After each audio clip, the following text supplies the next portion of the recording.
होली को लेकर काशी विश्वनाथ की नगरी में उत्साह का माहौल है। काशी वासी रंग भरी एकादशी का इंतजार कर रहे हैं। रंग भरी एकादशी से काशी में रंगोत्सव की शुरुआत होती है। इस दौरान महादेव गौरा का गौना कराकर काशी की गलियों में घूमते हैं। वह भक्तों के साथ होली खेलते हैं। इससे बनारस में होली का हुड़दंग शुरू हो गया है। इसके अगले दिन मसान होली या चिता भस्म की होली पूरी दुनिया में आकर्षण का केंद्र होती है, जिसमें शामिल होना लोग अपना सौभाग्य समझते हैं।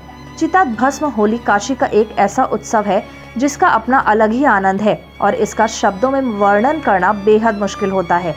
रंग भरी एकादशी के दूसरे दिन काशी में महाश्मशान मणिकर्णिका घाट पर इस होली को खेलने वाले लोग इकट्ठा होते हैं। सुबह से ही भक्त मणिकर्णिका घाट पर इकट्ठा होना शुरू हो जाते हैं। खास बात है कि दुनिया भर में इसी जगह पर चिता की राख से होली खेलने की प्राचीन परंपरा है। यहाँ लोग चिताओं की भस्म से होली खेलते हैं और फिर जब मध्याह्न में बाबा के स्नान का वक्त होता है तो इस वक्त वहाँ भक्तों का उत्साह अपने चरम पर होता है। बाबा विश्वनाथ दोपहर के वक्त मणिकर्णिका घाट पर स्नान के लिए आते हैं। वर्षों से ये परंपरा यहाँ पूरे जोश और उत्साह के साथ चली आ रही है। परंपरा के अनुसार सबसे पहले मसान नाथ की प्रतिमा पर अबीर, गुलाल और चिता भस्म लगाने के बाद घाट पर पहुंचकर ठंडी हो चुकी चिताओं से राख उठाई जाती है और एक दूसरे पर फेंककर परंपराओं के मुताबिक चिता भस्म की होली खेली जाती है।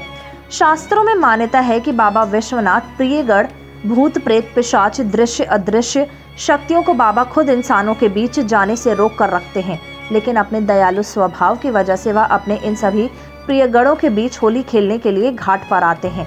भगवान भोले शंकर अपने गढ़ों के साथ चिता की राख से होली खेलने मसान आते हैं। काशी की ये परंपरागत होली मणिकर्णिका घाट पर चिता भस्म के साथ मनाई जाती है।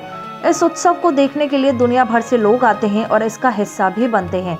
यहाँ बाबा महाश्मशान नाथ और माता मशान काली की दोपहर बाद आरती की जाती है और बाबा माता को चिता भस्म और गुलाल अर्पण किया जाता है। मसान नाथ की पूजा के बाद चिता भस्म की होली मणिकर्णिका घाट पर शुरू होने पर शिव की नगरी रंगों में डूब जाती है। मोक्ष की नगरी काशी में भगवान शिव स्वयं तारक मंत्र देते हैं, इसलिए यहाँ पर मृत्यु भी उत्सव बन जाता है।